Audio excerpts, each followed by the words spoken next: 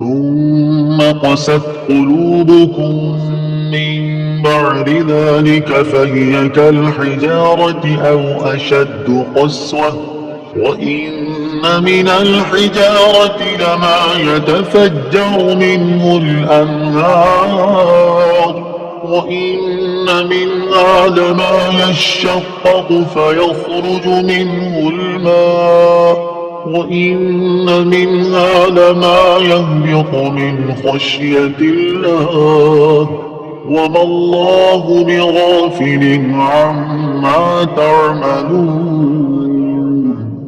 ترجمہ، پھر اس کے بعد تمہارے دل سخت ہو گئے تو وہ پتھروں کی طرح ہیں، بلکہ ان سے بھی زیادہ سخت ہیں، اور پتھروں میں تو کچھ وہ ہیں جن سے ندیاں بہ نکلتی ہیں، اور کچھ وہ ہیں کہ جب پھٹ جاتے ہیں تو ان سے پانی نکلتا ہے، اور کچھ وہ ہیں جو اللہ کے ڈر سے گر پڑتے ہیں، اور اللہ تمہارے اعمال سے ہرگز بے خبر نہیں۔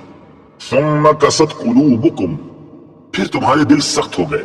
تفسیر صراط الجنان میں ہے، اس آیت کی ایک تفسیر یہ ہے کہ حضور پرنور صلی اللہ تعالی علیہ وآلہ وسلم کے زمانے میں موجود یہودیوں کو مخاطب کر کے فرمایا گیا کہ اپنے آباء و اجداد کے عبرت انگیز واقعات سننے کے بعد تمہارے دل حق بات کو قبول کرنے کے معاملے میں سخت ہو گئے، اور وہ شدت و سختی میں پتھروں کی طرح ہیں، بلکہ ان سے بھی زیادہ سخت ہیں، کیونکہ پتھر بھی اثر قبول کرتے ہیں کہ کچھ پتھروں سے ندیاں بہ نکلتی ہیں، اور کچھ ایسے ہیں کہ جب پھٹ جاتے ہیں تو ان سے پانی نکلتا ہے، اور کچھ وہ ہیں جو اللہ تعالیٰ کے ڈر سے اوپر سے نیچے گر پڑتے ہیں، جبکہ تمہارے دل اطاعت کے لیے جھکتے ہیں، نہ نرم ہوتے ہیں، نہ اللہ تعالیٰ سے ڈرتے ہیں، اور نہ ہی وہ کام کرتے ہیں جس کا انہیں حکم دیا جاتا ہے۔ اور یاد رکھو کہ اللہ تعالیٰ تمہارے اعمال سے ہرگز بے خبر نہیں، بلکہ وہ تمہیں ایک خاص مدت تک کے لیے مہلت دے رہا ہے۔ دوسری تفسیر یہ ہے کہ اس آیت میں بنی اسرائیل کے وہ لوگ مراد ہیں جو حضرت موسیٰ علیہ السلام کے زمانے میں موجود تھے۔ ان کے بارے میں فرمایا گیا کہ بڑی بڑی نشانیاں اور حضرت موسیٰ علیہ السلام کے معجزات دیکھ کر بھی انہوں نے عبرت حاصل نہ کی۔ ان کے دل پتھروں کی طرح ہو گئے، بلکہ ان سے بھی زیادہ سخت، کیونکہ پتھر بھی اثر قبول کرتے ہیں کہ ان میں کسی سے ندیاں بہ نکلتی ہیں۔ کوئی پتھر پھٹ جاتا ہے تو اس سے پانی بہتا ہے، اور کوئی خوف الہی سے گر جاتا ہے جیسے اللہ تعالیٰ کو منظور ہوتا ہے۔ لیکن انسان جسے بے پناہ ادراک و شعور دیا گیا ہے، حواس قوی ہیں، عقل کامل ہے، دلائل ظاہر ہیں، عبرت و نصیحت کے مواقع موجود ہیں، لیکن پھر بھی اللہ تعالیٰ کی اطاعت و بندگی کی طرف نہیں آتا۔ دل کی سختی کا انجام، اس سے معلوم ہوا کہ دل کی سختی بہت خطرناک ہے۔ اللہ تعالیٰ ارشاد فرماتا ہے، أفمن شرح الله صدره للإسلام فهو على نور من ربه فويل للقاسية قلوبهم من ذكر الله أولئك في ضلال مبين۔ ترجمہ، تو کیا وہ جس کا سینہ اللہ نے اسلام کے لیے کھول دیا تو وہ اپنے رب کی طرف سے نور پر ہے، اس جیسا ہو جائے گا جو سنگ دل ہے؟ تو خرابی ہے ان کے لیے جن کے دل اللہ کے ذکر کی طرف سے سخت ہو گئے ہیں، وہ کھلی گمراہی میں ہیں۔ حضرت عبداللہ بن عمر رضی اللہ تعالیٰ عنہما سے روایت ہے، حضور اقدس صلی اللہ تعالیٰ علیہ وسلم نے ارشاد فرمایا، اللہ تعالیٰ کے ذکر کے علاوہ زیادہ کلام نہ کیا کرو، کیونکہ اللہ تعالیٰ کے ذکر کے علاوہ کلام کی کثرت دل کو سخت کر دیتی ہے، اور لوگوں میں اللہ تعالیٰ سے سب سے زیادہ دور وہ شخص ہوتا ہے جس کا دل سخت ہو۔ دل کی سختی سے متعلق مزید کلام سورہ حدید کی آیت نمبر 16-17 کے تحت ملاحظہ فرمائیں۔ أفتطمعون أن يؤمنوا لكم وقد كان فريق منهم يسمعون كلام الله ثم يحرفونه من بعد ما عقلوه وهم يعلمون۔ ترجمہ، تو اے مسلمانوں، کیا تم یہ امید رکھتے ہو کہ یہ تمہاری وجہ سے ایمان لے آئیں گے؟ حالانکہ ان میں ایک گروہ وہ تھا کہ وہ اللہ کا کلام سنتے تھے اور پھر اسے سمجھ لینے کے بعد جان بوجھ کر بدل دیتے تھے۔ افتطمعون، کیا تمہیں یہ امید ہے؟ تفسیر صراط الجنان میں ہے انصار صحابہ کرام رضی اللہ تعالی عنہم کو اس بات کی بہت حرص تھی کہ یہودی اسلام قبول کر لیں، کیونکہ وہ یہودیوں کے حلیف تھے اور ان کے پڑوسی بھی تھے۔ اس پر اللہ تعالیٰ نے ارشاد فرمایا کہ اے مسلمانوں، کیا تم یہ امید رکھتے ہو کہ یہ یہودی تمہارا یقین کریں گے یا تمہاری تبلیغ کی وجہ سے ایمان لے آئیں گے؟ حالانکہ ان میں ایک گروہ وہ تھا جو صرف علماء پر مشتمل تھا۔ وہ اللہ تعالیٰ کا کلام یعنی تورات سنتے تھے اور پھر اسے سمجھ لینے کے بعد جان بوجھ کر بدل دیتے تھے۔ اسی طرح ان یہودیوں نے بھی تورات میں تحریف کی اور رسول کریم صلی اللہ تعالی علیہ وآلہ وسلم کی نعت بدل ڈالی۔ تو ایسے لوگ کہاں ایمان لائیں گے؟ لہٰذا تم ان کے ایمان کی امید نہ رکھو۔ عالم کا بگڑنا زیادہ تباہ کن ہے۔ اس سے معلوم ہوا کہ عالم کا بگڑنا عوام کے بگڑنے سے زیادہ تباہ کن ہے، کیونکہ عوام علماء کو اپنا ہادی اور رہنما سمجھتے ہیں۔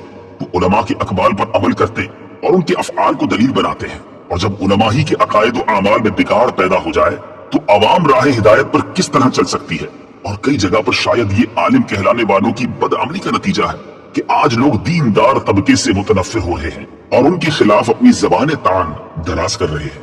اعلیٰ حضرت امام احمد رضا خان علیہ رحمت الرحمن نے فرمایا، ائمہ دین فرماتے ہیں، اے گروہ علماء، اگر تم مستحبات چھوڑ کر مباحات کی طرف جھکو گے تو عوام مکروہات پر گریں گے، اگر تم مکروہ کرو گے تو عوام حرام میں پڑیں گے، اگر تم حرام کے مرتکب ہوگے تو عوام کفر میں مبتلا ہوں گے۔ یہ ارشاد نقل کرنے کے بعد فرمایا، بھائیو، للہ اپنے اوپر رحم کرو، اپنے اوپر رحم نہ کرو تو امت مصطفیٰ صلی اللہ تعالی علیہ وسلم پر رحم کرو، چرواہے کہلاتے ہو، بھیڑیے نہ بنو۔ وَإِذَا لَقُوا الَّذِينَ آمَنُوا قَالُوا آمَنَّا وَإِذَا خَلَا بَعْضُهُمْ إِلَى بَعْضٍ قَالُوا أَتُحَدِّثُونَهُم بِمَا فَتَحَ اللَّهُ عَلَيْكُمْ لِيُحَاجُّوكُم بِهِ عِندَ رَبِّكُمْ أَفَلَا تَعْقِلُونَ أَوَلَا يَعْلَمُونَ أَنَّ اللَّهَ يَعْلَمُ مَا يُسِرُّونَ وَمَا يُعْلِنُونَ۔ ترجمہ، اور جب یہ مسلمانوں سے ملتے ہیں تو کہتے ہیں کہ ہم ایمان لا چکے ہیں، اور جب آپس میں اکیلے ہوتے ہیں تو کہتے ہیں کیا ان کے سامنے وہ علم بیان کرتے ہو جو اللہ نے تمہارے اوپر کھولا ہے تاکہ اس کے ذریعے یہ تمہارے رب کی بارگاہ میں تمہارے اوپر حجت قائم کریں؟ کیا تمہیں عقل نہیں؟ کیا یہ اتنی بات نہیں جانتے کہ اللہ جانتا ہے جو کچھ وہ چھپاتے ہیں اور جو کچھ ظاہر کرتے ہیں؟ وَإِذَا لَقُوا، اور جب وہ ملتے ہیں۔ تفسیر صراط الجنان میں ہے حضرت عبداللہ ابن عباس رضی اللہ تعالی عنہما فرماتے ہیں، یہودی منافق جب صحابہ اکرام علیہم رضوان سے ملتے تو ان سے کہتے کہ جس پر تم ایمان لائے اس پر ہم بھی ایمان لائے، تم حق پر ہو اور تمہارے آقا محمد مصطفیٰ صلی اللہ تعالی علیہ وسلم سچے ہیں، ان کا قول حق ہے، ہم ان کی نعت و صفت اپنی کتاب توریت میں پاتے ہیں۔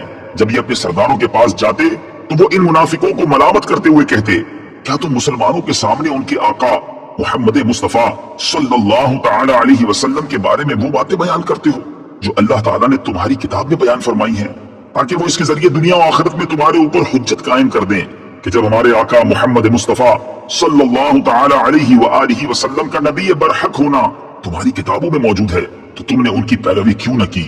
کیا تمہیں عقل نہیں کہ تمہیں یہ کام نہیں کرنا چاہیے؟ اس سے معلوم ہوا کہ حق پوشی اور سرکار دو عالم صلی اللہ تعالی علیہ وآلہ وسلم کے اوصاف کو چھپانا اور ان کے کمالات کا انکار کرنا یہودیوں کا طریقہ ہے۔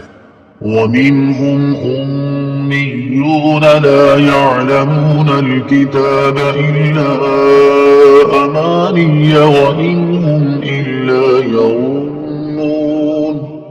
ترجمہ، اور ان میں کچھ ان پڑھ ہیں جو کتاب کو نہیں جانتے مگر زبانی پڑھ لینا، یہ کچھ اپنی من گھڑت اور یہ صرف خیال و گمان میں پڑے ہوئے ہیں۔ امیون، ان پڑھ۔ تفسیر صراط الجنان میں ہے، یہاں سے یہودیوں کے دوسرے گروہ کا تذکرہ ہے۔ فرمایا گیا کہ اب یہودیوں کے دوسرے گروہ کی سنیے کہ ان میں کچھ ان پڑھ ہیں جو کتاب یعنی تورات کو خود تو نہیں جانتے بلکہ اپنے مفاد پرست سرداروں کے بیانات پر ہی الٹے سیدھے خیال و گمان میں پڑے ہوئے ہیں کہ ان کی تو بخشش ہو ہی جائے گی، یہ انہی من گھڑت خیالات میں خوش ہیں۔ فَوَيْلٌ لِّلَّذِينَ يَكْتُبُونَ الْكِتَابَ بِأَيْدِيهِمْ ثُمَّ يقولون هذا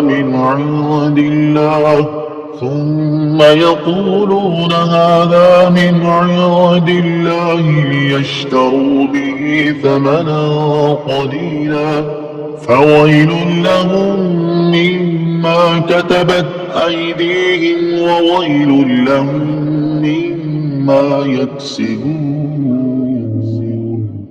ترجمہ: تو بربادی ہے ان لوگوں کے لیے جو اپنے ہاتھوں سے کتاب لکھتے ہیں پھر کہتے ہیں یہ خدا کی طرف سے ہے کہ اس کے بدلے میں تھوڑی سی قیمت حاصل کر لیں، تو ان لوگوں کے لیے ان کے ہاتھوں کے لکھے ہوئے کی وجہ سے ہلاکت ہے اور ان کے لیے ان کی کمائی کی وجہ سے تباہی اور بربادی ہے. فویل، تو بربادی ہے.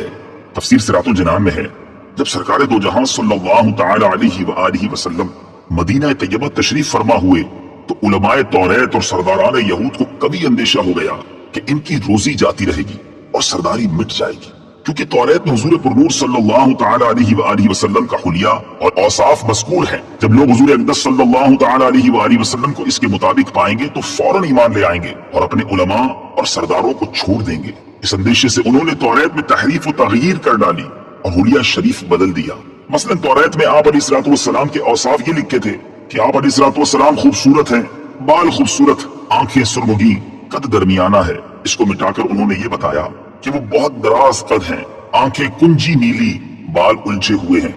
یہی عوام کو سناتے، یہی کتاب الہی کا مضمون بتاتے اور سمجھتے کہ لوگ حضور اقدس صلی اللہ تعالی علیہ وآلہ وسلم کو اس کے خلاف پائیں گے تو آپ صلی اللہ تعالی علیہ وآلہ وسلم پر ایمان نہ لائیں گے بلکہ ہمارے گرویدہ رہیں گے اور ہماری کمائی میں فرق نہ آئے گا. اس پر فرمایا گیا کہ بربادی ہے ان لوگوں کے لیے جو اپنے ہاتھوں سے تورات میں من گھڑت باتیں لکھتے ہیں اور پھر کہتے ہیں کہ یہ بھی خدا عز و جل کی طرف سے ہے اور یہ اللہ تعالیٰ کی کتاب میں تحریف صرف اس لیے کرتے ہیں کہ اس کے بدلے میں تھوڑی سی قیمت حاصل کر لیں. تو ان لوگوں کے لیے ان کے ہاتھوں کے لکھے ہوئے کی وجہ سے اور ان کی کمائی کی وجہ سے تباہی و بربادی ہے.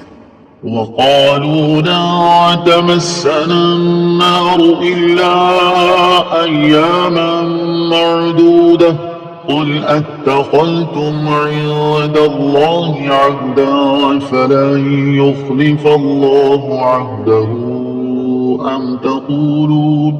أم تقولون على الله ما لا تعلمون. ترجمہ: اور بولے ہمیں تو آگ ہرگز نہ چھوئے گی مگر گنتی کے چند دن. اے حبیب تم فرما دو کیا تم نے خدا سے کوئی وعدہ لیا ہوا ہے؟ اگر ایسا ہے پھر تو اللہ عز و جل ہرگز وعدہ خلافی نہیں کرے گا بلکہ تم اللہ پر وہ بات کہہ رہے ہو جس کا تمہیں علم نہیں. لن تمسنا النار، ہمیں تو ہرگز آگ نہ چھوئے گی. تفسیر صراط الجنان میں ہے حضرت عبداللہ ابن عباس رضی اللہ تعالی عنہما سے مروی ہے کہ یہودی کہتے تھے کہ وہ دوزخ میں ہرگز داخل نہ ہوں گے مگر صرف اتنی مدت کے لیے جتنے عرصے ان کے آباء و اجداد نے بچڑے کو پوجا تھا. اس کے بعد وہ عذاب سے چھوٹ جائیں گے اور وہ مدت 40 دن ہے. بعض یہودیوں کے نزدیک 7 دن ہے. اس پر یہ آیت کریمہ نازل ہوئی. چنانچہ اس آیت اور اس کے بعد والی آیت میں فرمایا گیا کہ اے حبیب صلی اللہ تعالی علیہ وآلہ وسلم تم ان سے فرما دو کہ کیا تم نے اللہ تعالیٰ سے کوئی وعدہ لیا ہوا ہے کہ وہ تمہیں چند دن کے لیے ہی جہنم میں ڈالے گا؟ اگر ایسا کوئی عہد ہے پھر تو اللہ تعالیٰ ہرگز وعدہ خلافی نہیں کرے گا، لیکن ایسا کچھ ہے نہیں بلکہ حقیقت یہ ہے کہ تم اللہ تعالیٰ پر جھوٹ باندھ رہے ہو. اور اللہ تعالیٰ تم سے ایسا وعدہ کیوں کرے گا کہ تم جہنم میں زیادہ عرصے کے لیے نہیں رہو گے، حالانکہ اللہ تعالیٰ کا قانون یہ ہے کہ جس نے گناہ کا ارتکاب کیا اور اس کے گناہ نے اسے ہر طرح سے گھیر لیا یعنی وہ کفر میں جا پڑا تو وہ جہنم میں جائے گا اور ہمیشہ ہمیشہ وہاں رہے گا. بلى من كسب سيئة وأحاطت به خطيئته فأولئك أصحاب النار هم فيها خالدون. والذين آمنوا وعملوا الصالحات أولئك أصحاب الجنة هم فيها خالدون. ترجمہ: کیوں نہیں جس نے گناہ کمایا اور اس کی خطا نے اس کا گھیراؤ کر لیا تو وہی لوگ جہنمی ہیں، وہ ہمیشہ اس میں رہیں گے، اور جو ایمان لائے اور اچھے کام کیے وہ جنت والے ہیں، انہیں ہمیشہ اس میں رہنا. بلا من کسب سیئۃ وأحاطت به خطیئتہ، کیوں نہیں جس نے گناہ کمایا اور اس کی خطا نے اس کا گھیراؤ کر لیا. تفسیر صراط الجنان میں ہے اس آیت میں گناہ سے شرک و کفر مراد ہے اور احاطہ کرنے سے یہ مراد ہے کہ نجات کی تمام راہیں بند ہو جائیں اور کفر و شرک ہی پر اس کو موت آئے، کیونکہ مومن خواہ کیسا بھی گناہگار ہو گناہوں سے گھرا نہیں ہوتا، اس لیے کہ ایمان جو سب سے بڑی نیکی ہے وہ اس کے ساتھ ہے۔ وَإِذْ أَخَذْنَا مِيثَاقَ بَنِي إِسْرَائِيلَ لَا تَعْبُدُونَ إِلَّا اللَّهَ وَبِالْوَالِدَيْنِ إِحْسَانًا وَذِي الْقُرْبَى وَالْيَتَامَى وَالْمَسَاكِينِ وَقُولُوا لِلنَّاسِ حُسْنًا وَأَقِيمُوا الصَّلَاةَ وَآتُوا الزَّكَاةَ ثم توليتم إلا قليلا منكم وأنتم معرضون۔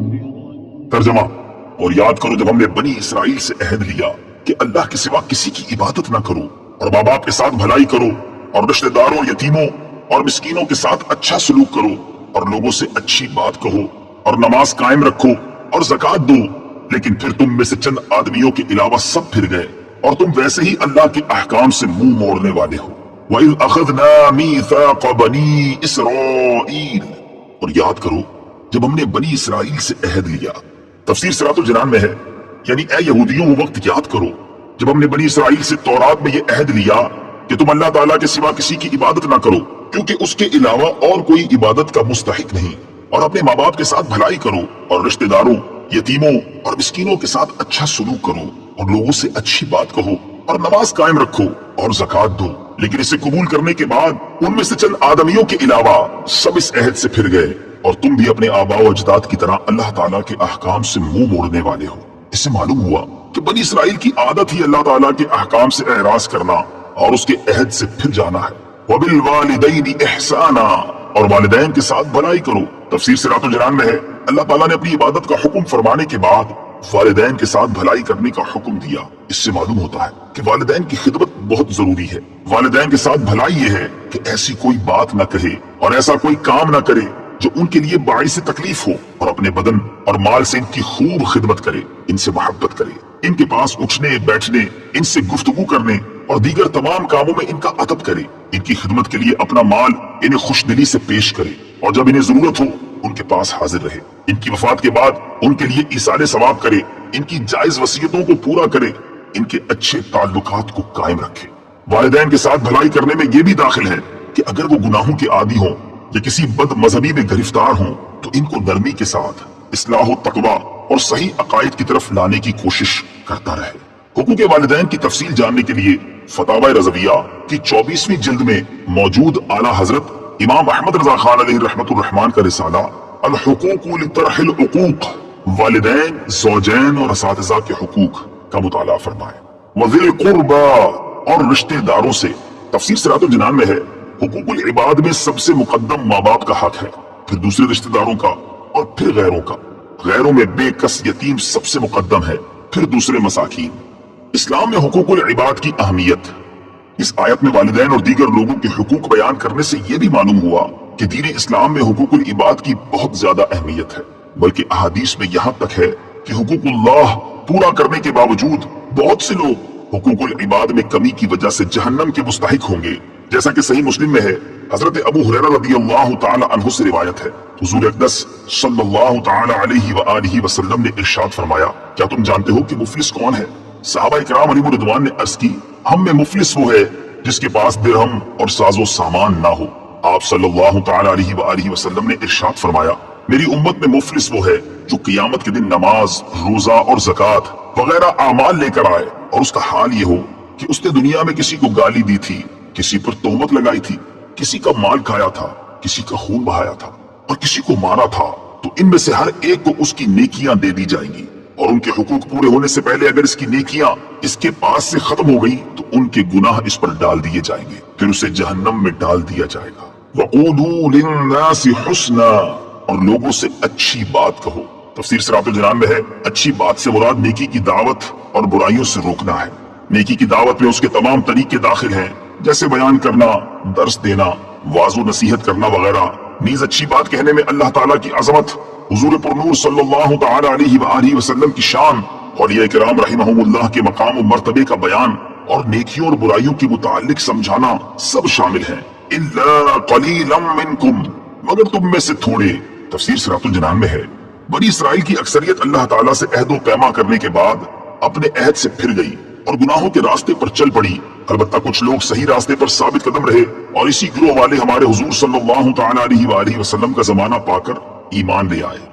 بنی اسرائیل کی بد عہدی کو سامنے رکھ کر مسلمان بھی اپنی حالت پر غور کریں۔ اس آیت میں بنی اسرائیل کی جو حالت بیان کی گئی، افسوس کہ فی زمانہ مسلمانوں کی حالت بھی اس سے کچھ مختلف نہیں۔ کاش کہ ہم بھی غور کریں کہ مسلمان ہونے کی حیثیت سے کلمہ پڑھ کر ہم نے نماز، روزہ، زکوٰۃ، حج، اطاعت الہی، اطاعت رسول صلی اللہ تعالی علیہ وآلہ وسلم، حقوق اللہ اور حقوق العباد کی ادائیگی کی پابندی کا جو عہد اللہ تعالیٰ کے ساتھ کیا ہوا ہے، کیا ہم بھی اسے پورا کرتے ہیں یا نہیں؟ وَإِذْ أَخَذْنَا مِيثَاقَكُمْ لَا تَسْفِكُونَ دِمَاءَكُمْ وَلَا تُخْرِجُونَ أَنفُسَكُمْ مِنْ دِيَارِكُمْ ثُمَّ أَقْرَرْتُمْ وَأَنْتُمْ تَشْهَدُونَ۔ ترجمہ: اور یاد کرو جب ہم نے تم سے عہد لیا کہ آپس میں کسی کا خون نہ بہانا اور اپنے لوگوں کو اپنی بستیوں سے نہ نکالنا، پھر تم نے اقرار بھی کر لیا اور تم خود اس کے گواہ ہو۔ وَإِذْ أَخَذْنَا مِيثَاقَكُمْ، اور یاد کرو جب ہم نے تم سے عہد لیا، یعنی اے یہودیوں وہ وقت یاد کرو جب ہم نے تمہارے آباء و اجداد سے تورات میں یہ عہد لیا کہ تم آپس میں کسی کا خون نہ بہانا اور اپنے لوگوں کو اپنی بستیوں سے نہ نکالنا۔ پھر انہوں نے اس عہد کا اقرار کر لیا اور تم خود بھی اپنے آباء و اجداد کے اس اقرار کے گواہ ہو۔ ثم أنتم هؤلاء تقتلون أنفسكم وتخرجون فريقا منكم من ديارهم تظاهرون عليهم بالإثم والعدوان وإن يأتوكم أسارى تفادوهم وهو محرم عليكم إخراجهم أفتؤمنون ببعض الكتاب وتكفرون ببعض فما جزاء من يفعل ذلك منكم إلا خزي في الحياة الدنيا ويوم القيامة يردون إلى أشد العذاب وما الله بغافل عما تعملون أولئك الذين اشتروا الحياة الدنيا بالآخرة فلا يخفف عنهم العذاب ولا هم ينصرون۔ ترجمہ: پھر یہ تم ہی ہو جو اپنے لوگوں کو قتل بھی کرنے لگے اور اپنے میں سے ایک گروہ کو ان کے وطن سے بھی نکالنے لگے۔ تم ان کے خلاف گناہ اور زیادتی کے کاموں میں مدد بھی کرتے ہو، اور اگر وہی قیدی ہو کر تمہارے پاس آئے تو معاوضہ دے کر انہیں چھڑا لیتے ہو، حالانکہ تمہارے اوپر تو ان کا نکالنا ہی حرام ہے۔ تو کیا تم اللہ کے بعض احکامات کو مانتے ہو اور بعض سے انکار کرتے ہو؟ تو جو تم میں ایسا کرے اس کا بدلہ دنیاوی زندگی میں ذلت و رسوائی کے سوا اور کیا ہے، اور قیامت کے دن انہیں شدید ترین عذاب کی طرف لوٹایا جائے گا، اور اللہ تمہارے اعمال سے بے خبر نہیں۔ یہی وہ لوگ ہیں جنہوں نے آخرت کے بدلے دنیا کی زندگی خرید لی، تو ان سے نہ تو عذاب ہلکا کیا جائے گا اور نہ ہی ان کی مدد کی جائے گی۔ ثم انتم هؤلاء، پھر یہ جو تم ہو، تفسیر سورۃ الجنان میں ہے۔ اس آیت میں حضور پرنور صلی اللہ تعالی علیہ وسلم کے مقدس زمانے میں موجود یہودیوں کی عجیب و غریب طرز عمل کا بیان ہے۔ اس کا پس منظر یہ ہے کہ تورات میں بنی اسرائیل کو 3 حکم دیے گئے تھے۔ نمبر 1، ایک دوسرے کو قتل نہ کرنا۔ نمبر 2، ایک دوسرے کو جلا وطن نہ کرنا۔ نمبر 3، اگر وہ اپنی قوم کی کسی مرد یا عورت کو اس حال میں پائیں کہ اسے غلام یا لونڈی بنا لیا گیا ہے تو اسے خرید کر آزاد کر دیں۔ نسل در نسل یہ عہد چلتا رہا، یہاں تک کہ مدینہ منورہ کے گرد و نواح میں آباد یہودیوں کے 2 قبائل بنی قریظہ اور بنی نذیر میں منتقل ہوا۔ اس وقت مدینہ شریف میں مشرکوں کے 2 قبیلے اوس اور خزرج رہتے تھے۔ بنی قریظہ اوس قبیلے کے حلیف تھے اور بنی نذیر خزرج قبیلے کے حلیف تھے، اور ہر ایک قبیلے نے اپنے حلیف کے سامنے قسم اٹھا رکھی تھی کہ اگر ہم میں سے کسی پر کوئی حملہ آور ہوا تو دوسرا اس کی مدد کرے گا۔ جب اوس اور خزرج کے درمیان جنگ ہوئی تو بنی قریظہ اوس کی اور بنی نذیر خزرج کی مدد کے لیے آتے تھے اور اپنے حلیف کے ساتھ ہو کر آپس میں ایک دوسرے پر تلوار چلاتے، اور بنی قریظہ بنی نذیر کو